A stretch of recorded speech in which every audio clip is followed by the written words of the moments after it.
PT Perusahaan Gas Negara TBK melaporkan pendapatan sebesar 1,94 miliar dolar Amerika Serikat pada semester pertama 2025. Angka ini tumbuh 5,43% dibandingkan periode yang sama tahun 2024 yang mencapai 1,84 miliar dolar Amerika Serikat.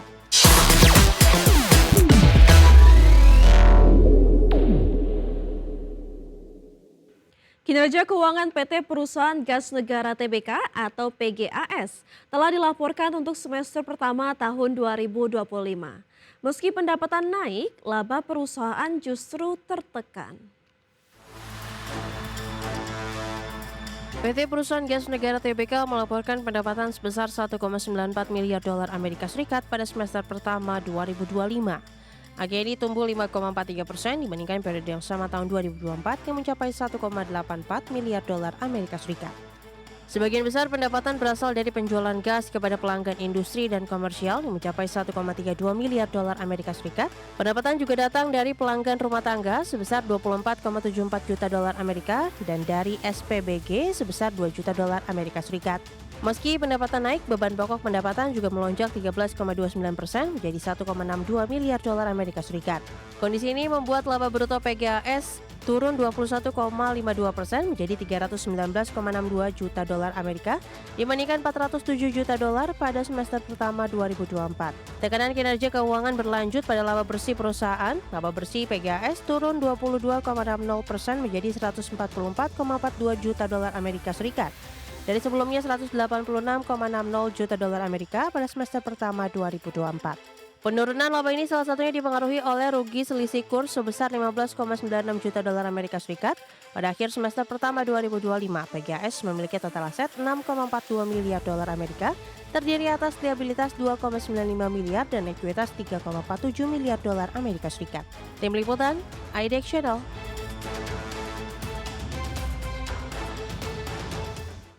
Masih di IDEX First Session Closing pemirsa. Pengembangan properti PT Intiland Development TBK terus berupaya menekan beban utang perseroan. Hingga akhir 2025, utang ditargetkan turun menjadi 3,5 triliun rupiah. Pengembang properti PT Intiland Development TBK atau dengan kode saham DILD terus berupaya menekan beban utang perseroan. Direktur Utama Intiland Archit Noto Pradono mengatakan posisi utang dan beban bunga terus menurun dalam 3 tahun terakhir. Hal ini berkat strategi efisiensi pembiayaan termasuk pelunasan pinjaman berbunga tinggi dan divestasi aset non-core. Menurutnya langkah ini penting untuk memperkuat struktur keuangan sekaligus menjaga stabilitas perseroan. Baru-baru ini Intiland melunasi sukuk ijarah berkelanjutan 1 tahap 2 tahun 2022 senilai 250 miliar rupiah yang jatuh tempo 25 Agustus.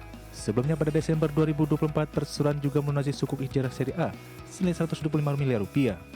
Intiland kini masih memiliki kewajiban sukuk ijarah seri B senilai 125 miliar rupiah yang jatuh tempo 2 Desember mendatang. Adapun pelunasan ini menjadi bagian dari strategi utama Intiland dalam menurunkan jumlah utang yang ditargetkan tersisa 3,5 triliun rupiah di akhir tahun 2025. Langkah ini sekaligus menjadi upaya nyata perseroan dalam menerapkan prinsip kehati-hatian serta menjaga tata kelola keuangan yang sehat. Berbagai sumber untuk IDEX Channel.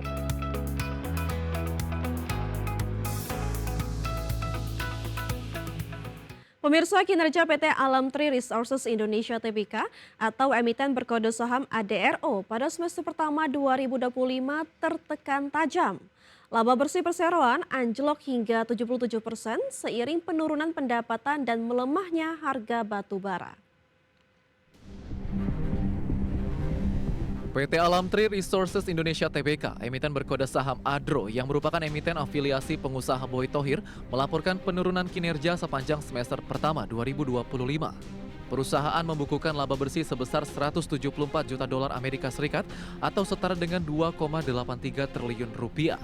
Berdasarkan laporan keuangan, ADRO mencatatkan pendapatan usaha sebesar 857 juta dolar Amerika Serikat atau sekitar 13,92 triliun rupiah. Angka ini turun 18,6% dibandingkan periode yang sama tahun lalu yang mencapai 1,05 miliar dolar Amerika Serikat. Kontribusi pendapatan ADRO didukung dari penjualan ke pihak ketiga sebesar 234 juta dolar Amerika Serikat serta jasa pertambangan sebesar 393 juta dolar Amerika Serikat.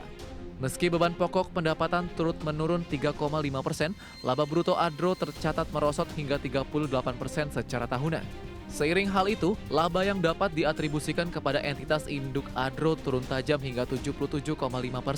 Dari sebelumnya, 778 juta dolar Amerika Serikat menjadi hanya 174 juta dolar Amerika Serikat pada paruh pertama 2025. Hingga akhir Juni 2025, total aset Adro turun menjadi 6,40 miliar dolar Amerika Serikat dari sebelumnya 6,70 miliar dolar Amerika Serikat pada Desember 2024. Saham Adro di Bursa Efek juga terkoreksi 0,85% pada penutupan perdagangan 29 Agustus 2025 dan sudah turun lebih dari 30% sepanjang tahun berjalan. Tim Liputan IDX Channel. PT Charon Pokpan Indonesia Tbk, emiten berkode saham CPIN, menuntaskan transaksi afiliasi senilai 24,56 miliar rupiah.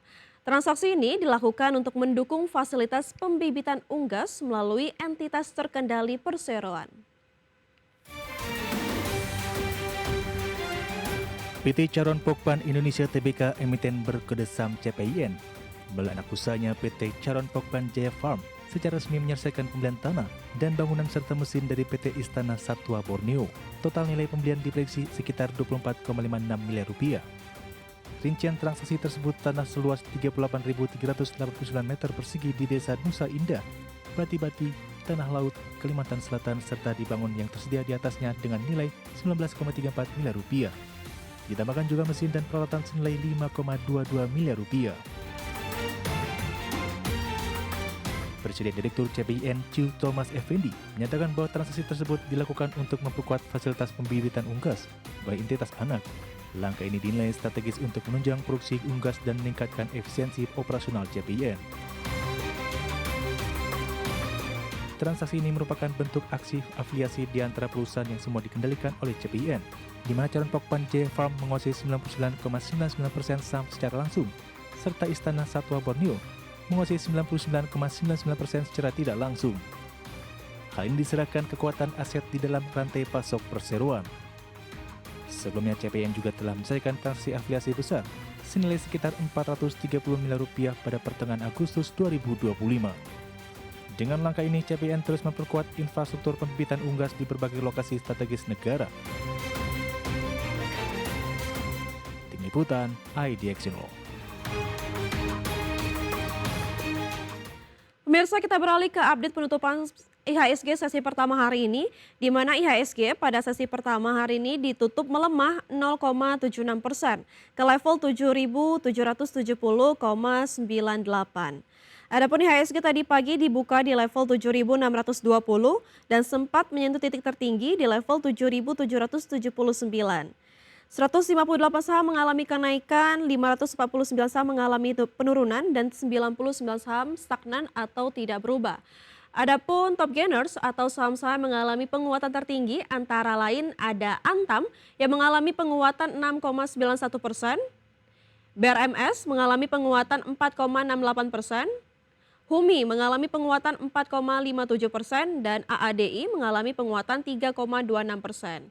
Dari top losers pemirsa atau saham-saham mengalami penurunan terdalam ada BMRI yang mengalami penurunan 1,48%, BBRI mengalami penurunan 1,48%, WIFI mengalami penurunan 3,35% dan Telkom mengalami penurunan 1,6%. Sementara dari pergerakan sektoral pemirsa, kesehatan dan industri sama-sama mengalami kenaikan di 2,24% dan 1,21%. Sementara transportasi dan logistik mengalami penurunan di 1,69%. Begitu juga dengan keuangan yang mengalami penurunan di 1,57%.